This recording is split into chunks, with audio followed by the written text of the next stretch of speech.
Good afternoon. It's Tuesday, the 17th of January 2017, just after 1 o'clock. Welcome to UK Column News. I'm your host, Brian Gerrish. Of course, with me in the studio, Mike Robinson. And, well, where do we begin today? We're just going to have a little recap of the fact that we've got the Daily Mail, amongst other papers, saying that Parliament is to be closed. And I've said as that top headline, as David Noakes predicted, in 2006. Now, I think that's about the right year, but we're talking just about 10 years ago. Maybe it's slightly over. David Noakes, who was working with the UK column at that time, said very quietly one afternoon, do you know, I think what they're going to do is come up with a scam that Parliament needs massive amounts of money spent on it, and they will move the MPs out. And what is the scam? Well, we've got vast amounts of money apparently needing to be spent on Parliament. A minimum, it would now appear, of 3.5 billion. And I'm going to say that having spent a little bit of time working in the building industry, including dilapidations on big office buildings, including some of the EU buildings, I have to admit, that these are just phenomenal sums of money. And I would like the public to be able to see the evidence, the factual dilapidation sheets, listing out the defects and listing the cost of remedial work to correct that, so that we can see exactly what the truth is. I'm also, Mike, I've got to say, slightly suspicious that it takes Chris Bryant to go down into the bowels of Westminster to point at wiring. I'm not sure whether he's qualified to look at wiring and plumbing conduits like this with any form of real knowledge, but I suppose we should be grateful at least he's wearing more than his underpants. But £3.5 billion. It's an astonishing amount of money. But it's a very easy problem to solve. Just close the BBC for a year and there's the money. Well, this is true. We'll come on to the BBC a bit later in the news, but of course that still leaves our MPs either being moved where? To Manchester, of course, was always put forward as a possibility. Apparently, a committee is advising the MPs that they should move out now. So just at the instance that Britain's in a very turbulent phase with the coming out of the EU, or not, we're also now saying, well, we've got to move our Parliament out of Westminster, nowhere for them to go. But I suspect they'll sort of drift around the bars and cafes and nightclubs of Soho while they do their business. This is planned, Mike. There's no question of it. Absolutely. Quite a lot of news today planned for all kinds of stuff. But because, of course, the main news agenda is Brexit and Theresa May's Brexit speech, which apparently is going to define exactly how has defined exactly how we're going to get out of the EU. This is what she had to say a little over 6 months ago. The British people voted for change. They voted to shape a brighter future for our country. They voted to leave the European Union and embrace the world. Did you vote to embrace the world? I braced to support my... Sorry. I wanted to support and embrace my country first. Actually, right. I think charity begins at home. We should be looking at this country first. This government, or the previous government, couldn't run Britain. How can they possibly embrace the world? This is dangerous bunker mentality. Well, actually, embracing the world in this sense, I think, is the Black Widow spider, which is quite appropriate, bearing in mind what Theresa May is. But we move on. She said it means taking the opportunity of this great moment of national change to step back and ask ourselves what kind of country we want to be. Well, again, this was absolutely clear before the vote what kind of country we wanted to be. There was nobody suggesting that we should take this opportunity for change and drive the change forward using Brexit as the excuse. But that seems to be what's going on. She said, my answer is clear. I want this United Kingdom to emerge from this period of change stronger, fairer, more united, more outward looking than ever before. So she said she wants it to be fairer. Keep that in mind. This will be a thread all the way through this. I want us to be a secure, prosperous, tolerant country, a magnet for international talent, and a home to the pioneers and innovators who will shape the world ahead. I want us to be a truly global Britain, the best friend and neighbour to our European partners, but a country which reaches beyond the borders of Europe too, a country that gets out into the world to to build relationships with old friends and new allies alike. I want Britain to be what we have the potential and ambition to be, a great global trading nation that is respected around the world and strong, confident and united at home. So that's fantastic. Let's see what else she said. Our vote to leave the European Union was no rejection of the values we share. So apparently we share values with the European Union. I thought the whole point was we didn't share values with the European Union, and therefore that's why we needed to be out of it. But anyway, she says we share the values with the EU. The decision to leave the EU represents no desire to become more distant to you, our friends and neighbours in the EU. So we're going to leave, but we're not going to leave. Well, people wanted to get away. They wanted to put some distance between themselves and the political regime that is the European Union. So they wanted distance. We don't want it. Right. That's not the same as saying you don't want to go to France for your holidays. Yes. So we will become more global and internationalist than ever before. So we're becoming internationalist. We've always been internationalist, but we're becoming more internationalist. But, you know, this flies in the face of this whole populism thing that she's complaining about constantly, which she says is a rejection of internationalism and globalism. But she says Britain's going to become more internationalist. So it's the same agenda. Let's move it forward. We will become a stronger, fairer and more global Britain too, as I've said, so fairer. And the same rules and laws will apply the day after Brexit as the day before. Because, of course, the Great Repeal Bill, as we've mentioned many times in this programme, the Great Repeal Bill winds in all the European laws that have been created and turns them into domestic law. So we leave the EU, but essentially everything that the EU has implemented in this country is then locked into concrete. Correct. And if as I listened on through the speech, what became clear is that she intends that with the trade deals and other EU military integration and others, although she didn't mention that specifically, but it was clear that what she meant was that we start off with this, at this point of Brexit, we start off with parity between the laws of UK and Europe, and that will continue as we go into the future. Yeah. Right. And let's see what else. A bold and ambitious free trade agreement with the European Union. So TTIP failed, the Transatlantic Trade and Investment Partnership failed. But what we're going to do is we're going to drive forward these free trade agreements in the style of TTIP, and we're going to create one with the European Union. We're going to create one with the United States.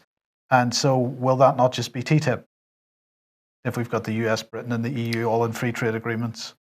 Yeah. Yeah. Okay, so agenda stays the same. Let's move on. It's not membership of the single market, honest gov. Now, those aren't her exact words, but that's basically what she said. She said, we're not going to be paying into the single market anymore because we're not going to be part of the single market. But there may be some European projects that we want to be involved in. EU military, Europol, maybe some other things, which maybe we do want to pay into. So we'll continue paying in, but we won't pay in. Yeah. So we're coming out, but we're not coming out. I hope this all makes perfect sense to everybody. Well, I think it does, unfortunately, but yes. We'll talk about that a bit more. And the other thing that she absolutely said was that that Britain represents the most effective hard and soft power. So we are most effective with our hard and soft power. So that was her speech today, and in a nutshell. But I want to move on, because following on from this, I want to move on to something else. Now, just have a quick reminder of what Theresa May said late last year at the Mansion House speech, because she was, as I say, talking about globalization and people being left behind. And if you remember, she said, and I think if we take a step back and look at the world around us, one of the most important drivers, she was talking about the drivers for Brexit and also the election of Trump and this other so-called populism that she worries about so much. And she said, if we look at the most important drivers, that these become clear, the forces of liberalism and globalization have left too many people behind, right? Too many people left behind. And in her speech today, she was talking about fairness and more fairness. Fairness was a word that was used over and over again during the speech today. So I wanted to highlight this report from the Joseph Rowntree Foundation. And this is a report to the RSA, the Royal Society of Arts Inclusive Growth Commission. Can I just interject there? I always find it fascinating that the Royal Society of the Arts, which most people think is about art, seems to be about something completely different. Absolutely, absolutely, because this is all about fairness and inclusivity, because no one is to be left behind, no one. So, as I say, this is a submission from the Joseph Rowntree Foundation and the Inclusive Growth Analysis Unit at the University of Manchester to the RSA Inclusive Growth Commission. And they say this submission draws on the learning and evidence base developed through the Joseph Rowntree Foundation's Cities, Growth and Poverty Programme, including the work of the Inclusive Growth Analysis Unit at the University of Manchester. It also draws on wider evidence from Joseph Rowntree Foundation. It shows how cities can get on and do more to deliver inclusive growth now, and includes a series of recommendations for citizens, local government and central government. So what is inclusive growth? Well, inclusive growth is a concept and it's defined as a concept that advances equitable opportunities for economic participants during economic growth and benefits incurred by every section of society. So in other words, inclusion is one of the most important words spoken with regard to diversity, but the most frequent spoken words among them could be inclusive growth, which means making sure everyone is included in growth regardless of their economic, class, gender, sex, disability and religion. So hopefully that's clear. Who's driving it? The United Nations, the OECD, that's the Organization for Economic Cooperation and Development. So what is Joseph Rowntree saying? Well, they're saying that devolution is not a panacea for inclusive growth, but they say that the Brexit vote has highlighted the level of disconnection and dissatisfaction felt by many people in many places across the UK. The rise of populism on both sides of the Atlantic is a stark reminder of the potential social and political consequences of growth, which is not inclusive.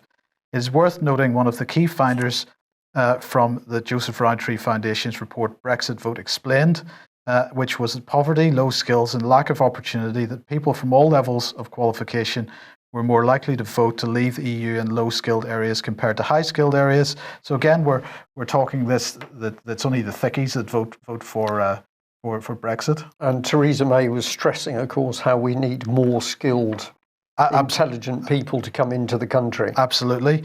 They complain in this report about the dominance of London in the southeast. So that's the northern powerhouse. They say that inclusive growth is an agenda, not a policy initiative. So it's an agenda, like Agenda 21 or Agenda 2030. And in fact, it's heavily related to those. We believe it should become an organising principle for cities. Taking this step does not require new powers or responsibilities or permission from central government. Cities can take the lead now. City leaders, perhaps in particular forthcoming metro mayors, have the opportunity to be champions of inclusive growth, raising ambition, shaping strategy, inspiring action. It all is very positive language, but of course what we're talking about here is a new form of governance. And economy is being used as a driver for that. And they say we should encourage the Commission to be bold, not just pragmatic. Yes, it should exploit the opportunities for immediate change, but it should also set a longer-term vision for achieving more inclusive growth and the relationship between central and local government and between cities and their citizens. So we're talking about the relationship here between individuals, government, at whatever level. We're actually talking about the big society. So who is this that's running this? As we said, it's the Royal Society of Arts. And they previously ran this, the City Growth Commission, which considered what is needed to enable our cities to thrive, driving economic growth, creating jobs and enabling cities to become fiscally more sustainable. It examined what political powers and governance arrangements are needed to deliver this, as well as how integrated public service reform can improve outcomes for local people and the economy. So this is big society, the shared society, as Theresa May is calling it now, and this is part of the agenda which sits in parallel with Brexit. You've got to see all these things as being interlinked, because what we're talking about is a complete redefining of governance and how we are governed, and it's not something that we would necessarily it's not something that we would want in any way, shape or form if we actually understand what it is. So this is the latest initiative, the Inclusive Growth Commission, launched in April last year. It's, they say, an independent, impactful inquiry designed to understand and identify practical ways to make local economies across the UK more economically inclusive and prosperous. No one gets left behind. In other words, it's all fairness, fairness, fairness. It's chaired by Stephanie Flanders, who's a former BBC economics editor, and also by JP Morgan, chief market strategist. That's what she's doing at the moment. So she's doing this in her spare time. And it's building on the success of the previous City Growth Commission. So devolution, governance, city states, city regions, because as was said on the BBC Today programme a day or two ago, Brian, Britain is no longer a nation state, it's no longer a country, it is a nation of countries and regions. Yeah, so it's broken down into those EU regions. And of course, London was always designated under the EU agenda as being a city region, city state, a country in its own right, of course. And that is one of the key reasons why, of course, Parliament's got to be closed. We've got to get rid of British Parliament from out of London. London then becomes a key European city-state. Yes. So if you want to get a bit of background on this, please have a look at this article just recently published on the UK Column website, In Pursuit of Fairness. This is part one of a series of articles by Martin Edwards. You want to understand why fairness is suddenly right at the heart of policy, you need to read this. And I would also just remind people to once again have a look at the Global Parliament of Mayors and the Abolition of the Electorate, another article on the UK Column website.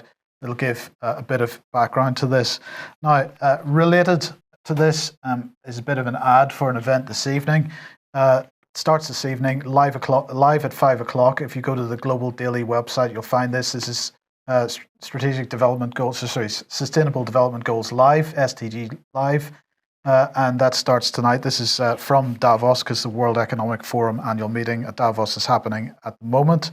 And they say that, of course, as one of the foremost gatherings to bring together leaders from across sectors to share ideas, discuss industry, regional and global agendas. And so they want to discuss the Sustainable Development Goals tonight. If you're interested in that, do watch. I think probably find some interesting stuff going on there. Yeah. Okay, change of subject. Rolls-Royce. This is fascinating because Rolls-Royce has agreed to pay penalties of £670 million plus interest and costs to avoid prosecution. So here we have a deferred prosecution agreement. This is pretty much a deferred prosecution agreement. It basically means as long as you pay us a load of money to the Serious Fraud Office, then they will not pursue charges. So nobody actually gets prosecuted for corruption. So this is okay for big commercial interests to do, like Rolls-Royce. But of course, if the Serious Fraud Office was coming after an individual, this wouldn't be going on. Well, I mean, it is a step forward, Brian, because although nobody's going to get prosecuted, of course, nobody got prosecuted for the Al Yamama arms deal with Saudi Arabia either. And of course, the Serious Fraud Office lost the files for that, if you remember. So what this means is that if they pursue these deferred prosecution agreements, is the Serious Fraud Office can continue to lose files and not have to worry about it because it never goes to court. So, so it's a good deal. It's a good deal. So in total, £497 million to the Serious Fraud Office, $169 million goes to the US Department of Justice, and $25 million goes to the Brazilian government. Yeah, because of fraud and corruption. And a little bit goes in brown envelopes to other people that we probably won't be aware of. Quite possibly, yes. Yeah. Well, if we're talking Rolls-Royce, that leads us into nicely into defence. And, the Telegraph wins the prize here for spin and half-truths. Navy facing heaviest Russian activity since Cold War, says the First Sea Lord. I got to say, I started to read this article and I began laughing because it is so utterly childish that the whole thing is ridiculous. We're going to have David Ellis from Strategic Defence Initiatives on tomorrow, and we're going to look at this in greater detail, but let's have a little look today.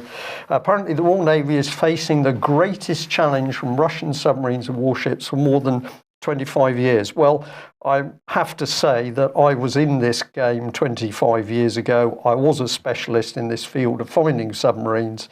And apparently, we simply thought the Russians had gone away. So we're surprised to find out what's happening. So the First Sea Lord comments follow a warning last year by the commander of the US Navy's European fleet that NATO was on the verge of a new battle of the Atlantic with increasingly sophisticated Russian submarines. So even the Americans totally surprised that Russians have suddenly, well, they've still got submarines, and actually they're very good ones, Mike, and they work. But the Americans are surprised, the British are surprised. Shocking. I don't know what's been happening over the last 25 years, but apparently people are now surprised that the Russians are operating submarines. And then he says here, or the Telegraph says, the decision to scrap the troubled Nimrod maritime surveillance aircraft in 2010 has left the country vulnerable to the sort of activity that Russian submarines conduct. Now, I'm reading, this is out of the Paddington Manual of Naval Warfare. This is unbelievable because, of course, the activities of Russian submarines or British submarines or American submarines or Chinese submarines has never changed over the last 25 years. They are still doing exactly the same job. But the disingenuous part of this, of course, is that the Nimrod maritime patrol aircraft were a key part of defending our strategic nuclear deterrent. And when they were scrapped, our nuclear deterrent was left vulnerable. Nobody wanted to talk about it. And then we've got the power plants of the Type 45 destroyers, which are to have engine refits after a string of power failures, have turned out to be less reliable than originally envisaged. We were a little bit surprised that these engines were not quite as reliable as originally envisaged. Are the engines in the F-35 going to be as reliable as originally envisaged? When they're not bursting into flames, Mike, when they're not bursting into flames and when the airframe is not dissolving with corrosion problems, the F-35. Yeah. But I just have in front of me again the letter which my local Conservative MP, Gary Street, has said to me. He said, as expected, your fears about HMS Duncan, the Type 45 destroyer that was towed into Plymouth, were not well founded. And I'm sure that you'll be reassured to read the contents of the enclosed letter. And that letter was a letter from Harriet Baldwin MP, Parliamentary Under Secretary for Procurement. She said there's no concerns, no worries, nothing going wrong with the Type 45 frigates. But apparently there is, because the First Sea Lord has said so. So let's bring on the First Sea Lord. Here he is. I'm sure he's a very nice chap. Philip Jones. I've probably met him a few times, but that would have been many years ago. But here's his startling revelation. In Northern Europe and the Baltic, we are responding to the highest level of Russian naval activity since the end of the Cold War. He's surprised, Mike. I don't know why he should be surprised, but all of a sudden, where have those Russians come from? It's remarkable, isn't it? So we carry on through, and this is where it gets really interesting. So we use Russia basically as a scapegoat. Russian analysts fear the jump in submarine activity to levels not seen since the 1980s is accompanied by increased efforts to spy on Britain's nuclear deterrent. Well, this is complete nonsense because that is what the Russians always attempted to do. It's what our submarines attempt to do off the Russian Northern Fleet bases, and it's what the American submarines do. So this is regurgitated falsehood. This is fake news. Yes. This is fake news. I don't think it's the increase in absolute number of missions that the increase of concern. It's the information that these Russian submarines are trying to collect. Well, the Russian submarines are not interested in the size of Theresa May's leather trousers. They are there to get information on what British warships and our nuclear submarines are doing. But apparently we're surprised. And then Russia's been ramping up its presence in the North Sea at the same time that other countries have been winding theirs down. Well, what they're talking about is Britain, because Britain has been cutting its armed forces. Now all of a sudden we're saying how outrageous those nasty Russians have actually been building up their armed forces. We didn't know, but now we know we're a little bit short of ships. So I'm going to push this point. Here's the First Sea Lord's smokescreen of excuses. He's bleating that the Royal Navy has insufficient ships and aircraft for the job. But Royal Navy senior officers did nothing and said nothing as the government scrapped aircraft carriers, the Harriers, frigates, destroyers, submarines, and of course the Nimrod aircraft. Those same senior officers allowed David Cameron to betray them and the nation with a cheap 50-year defence pact with the French, of course, who couldn't operate in the same professional capacity as the British military anyway. And then defence and strategy and procurement has been prostituted out to private think tanks, NGOs and low-level government officials producing shoddy, unfit equipment, including ships that don't work. And then we've got gutless senior officers who've sold out the services to the politically correct government agenda. So it is outrageous that this man should try and hide behind the Russians, while the fault of the state of the Royal Navy today is totally in the lap of his senior officers who simply did not have the guts to stand up to the government. And I better just bring this in with a smile on my face, because if you go to the Honourable First Sea Lord's Twitter page, he's busy boasting about cyber warfare. And this, of course, is because we're to get excited about cyber ships because we haven't got the real thing, Mike. Right. And just a little advert that come and join the column tomorrow. As I say, we'll be with David Ellis and we're going to have a look at what this is really about so that people can understand just how the country's been betrayed, not only by the Labour government, but of course by the Lib Dems hand in glove with the Conservatives. Okay, let's move on to Yemen, because the United Nations has decided that the estimated death toll in the Yemeni war has passed 10,000. They gave a press conference yesterday. It was this gentleman, Jamie McGoldrick, who's the United Nations Yemen humanitarian coordinator. He said, "I don't know the figures, but the estimates are that over 10,000 people have been killed in this conflict and almost 40,000 people injured." But the fact is that he said that in August last year. So I'm assuming that there's more people now because Saudi hasn't stopped bombing. So he doesn't actually have a clue what's going on.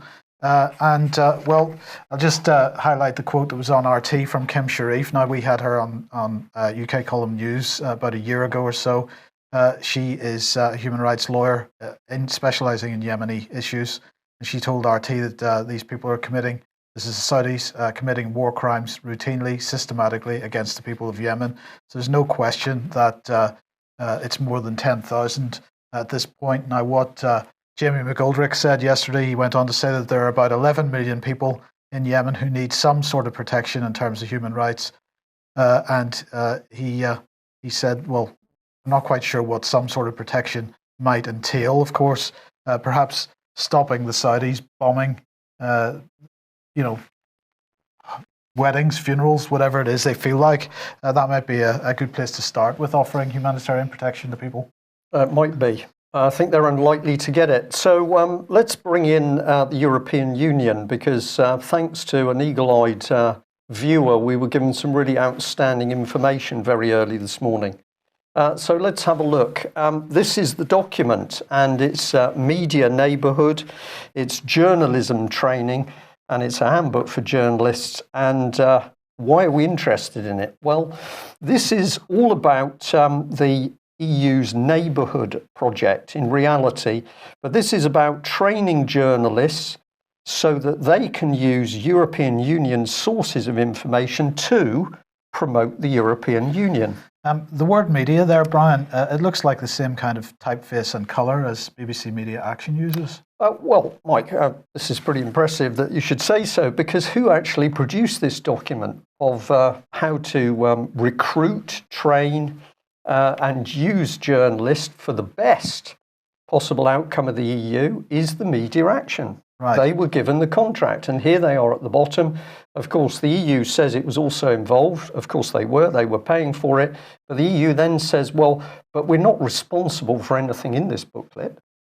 Oh. So they commission it, they pay for it, they use BBC Media Action to produce it, but then they say we're not responsible. This is because they're trying to distance themselves and make it look as though they're independent. But actually, this is the EU training in-country journalists to promote the European Union. And it's very clear if you read the document. Now, interesting that the BBC should actually be promoting this.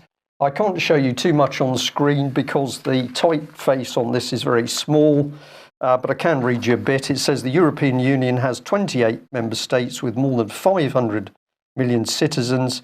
Spend some time familiarising yourself with the structure of the European Union by browsing the websites in the adjacent European Union section of journalism resources. So what this document does is takes people through all the resources where they can go to read the EU propaganda about itself in order to feed this out to other people. Undoubtedly, this is completely balanced, and they've got some anti-EU links in there as well. No, it's not balanced at all, Mike. This is utter EU propaganda, and what they are doing is recruiting and training young people to become their journalists in their country of origin. So EU embedded journalists in their country of origin. And who has put this document together?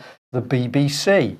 Well, let's go on because we got a bit more here about the European Neighbourhood policy background. Developed in 2004 to avoid the emergence of new dividing lines between the enlarged European Union and its neighbours. It's going to strengthen prosperity. Greece is doing well on that, isn't it? Absolutely. Strengthen prosperity, stability and security. And this leads us in nicely to problems that Yemen have, because let's look at where the European Union is going. Bilateral policy between the European Union and 16 of its closest neighbours, Algeria, Armenia, Azerbaijan, Belarus, Egypt, Georgia, Israel, Jordan, Lebanon, Libya, Moldova, Morocco, Palestine, Syria, Tunisia and Ukraine. So as we'll see in a minute, what this is about is a European empire which is truly just spreading. We can only just describe it as that. And what is the EU doing? Well, as we're going to see, it's going to be pumping in money. How much money? Well, a lot of money. 15 billion euros to be precise. So 15 billion euros, of which they're putting up 2 billion, it would appear, towards this propaganda and media campaign in order to get into these border countries and to spread European values. Good. Okay, so let's remind ourselves about the BBC's supposed charity. It says we use the power of media and communication to reduce poverty and support people in understanding their rights. These people are too stupid, Mike, to understand their own rights. They need the BBC to come in and help. So legally, financially, operationally, Media Action is apparently independent of the BBC, apart from the fact it shares offices, it uses the public BBC pension pot, and quite clearly it's on board with their operational directives. They're a charity, but they assist the EU political agenda. Because the EU is a charity case. Well, you're not supposed to be a charity and be political. This is a bit common purpose like. But here is the BBC absolutely pushing EU political policy. We sit in the BBC's World Service Group. That's World Service, World News, BBC Monitoring. But Media Action is independent. I wouldn't like anybody to get confused because they're independent. And they're independent, but they're also heavily funded by the EU, US and UK governments. So that's all pretty good too. And they provide mentoring and training for EU journalists. So let's have a look at it. Here's the pie chart. And if you have a look at the big 33% of funding, that's straight out of the British government for the Department of International Development. But we've also got the Foreign and Commonwealth Office, we've got the European Union, United Nations, the US and the Norwegian government, etc. So this is not a charity. This is a government-sponsored political organisation. And we found more, which we're going to do more work on. Here's another journalist handbook covering relations between the EU and its neighbourhood partners. This is part of the inside. And we picked up on this bit because now we can see what the EU is really pushing. EU human rights and justice, EU economic and rural development, EU civil society, EU education, EU energy, on it goes. So this is EU political policy being pushed by the BBC via I'm going to use the word a false proxy charity. Yeah, because this is really important, because this brings us right back to the start. Because EU civil society, EU shared society, Theresa May shared society, big society, it's the same thing. It's the same policy agenda operating in both places. And nothing has changed as a result of a speech that was made today, or, nothing has changed. Nothing has changed. And you were spot on, Mike, when we came out with the Brexit was simply a psyop. There is no Brexit. What you're just seeing is a drift across to a parallel path. But let's look at the monster the BBC is helping to create. So this is another part of the document. Now, this is talking about the funding side, the European Neighbourhood instrument. There's the mere 15.4 billion euros. And then we get this map, which I find fascinating. So don't forget the money. This is not a few million euros. This is big funding for big political project. And here's the map. This is like the expansion of the Roman Empire, Mike, because we've got the EU in dark blue there. And then we can see all the countries of interest. So the EU's eyeing up all those borderline states with Russia. No wonder the Russians are getting very uneasy. And then we're moving right around the Mediterranean rim, just as parts of the bigger empires were. And of course, we've got the Middle East there, all in light green. So these are of interest to the European Union. Hence, we can see what the problem is with Syria, that the EU was not able to get in and take control of Syria. So it does look very much like the Roman Empire, doesn't it? It's uncanny, Mike, uncanny. And we just put a little more emphasis on what the priorities are. Now, these are not our priorities. These are the European economic and political priorities, economic rural development along the lines of the EU, human rights, etc. And we've got BBC Media Action driving this. So the BBC, I think we've nearly got the lid off. The BBC is not just fake news. We're looking at one of the most unbelievably dangerous propaganda machines I think the world has ever seen, hiding behind this charity, which is itself embedded in the EU political model. Yes. Okay, well, Theresa May's speech may have grabbed most of the mainstream political headlines, but we should mention this, and this is actually an extremely important case because the Supreme Court in the UK today ruled on the government's responsibility for alleged, well, they say that they're responsible for extraordinary rendition. So this was the case of Abdul Hakim Balaj, and he is now clear to sue Jack Straw, amongst others, because the Supreme Court agreed that this was a complete breach of his rights. Now, why is this so important? Because actually, the Supreme Court didn't. He was taking this to the Supreme Court on the basis of European human rights law, and actually, the Supreme Court ignored that and quoted Magna Carta at length.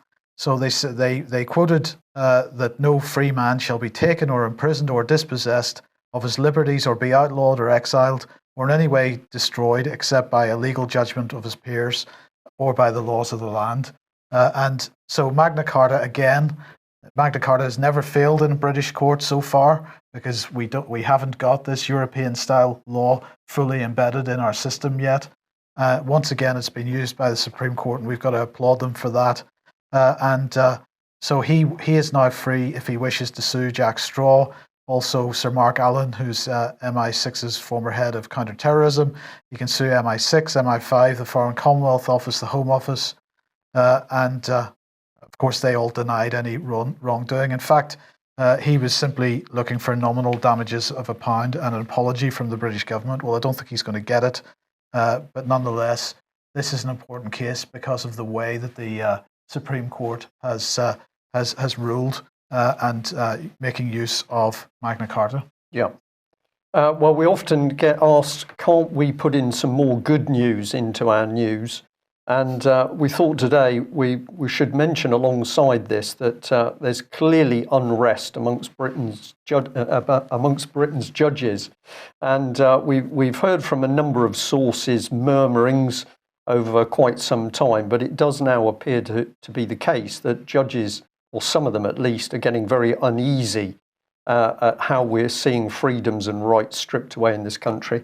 And as Mike has said, the reliance back on Magna Carta is an extremely important step because it has implications in so many other areas.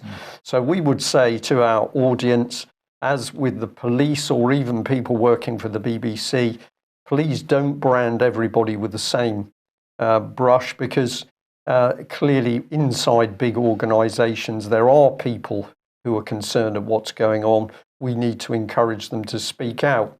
How can we give you an example? There are other things afoot. Well, thank you very much to the lady who said, are you aware of this? A court case where essentially 210 judges have challenged the government over changes to pension legislation. Now, on one hand, you could say, well, it's all right for the judges. They've bandied together to take on the government over their pensions. But actually, it does show something that these people are not fully in bed with the government, because the changes in these pension arrangements would have actually hurt these particular judges. So the case is taken. This is part of the document. You can now find it online. And the judgment has come out that basically, and you picked this up, I think, from the Telegraph, was it, Michael, the final result that the government's ending up with a huge liability. Yeah, so Liz Truss was criticised for being unfair to the junior judges because she'd changed their pension terms without any real legal basis. And so the government now liable for £100 million costs to make the pension scheme the same for all judges. So, and of course, a precedent case for other people who might take on the government due to pension changes. And we can expect pension changes because, of course, the great lie is there is no money to pay the pension pot. Well, because we're getting so old so quickly that there isn't enough money. Yeah. Yeah. Okay, well, we're going to end there today. Thank you very much for joining us. As we need to say to you, if you like what we do, you want to support us, please take out a subscription and or make a donation, because we can only run UK Column News with your financial support, your donations. So if you like the product, help us by taking on that subscription or making a donation. And what we would like to do in 2017 is expand the range of information that we're able to get across.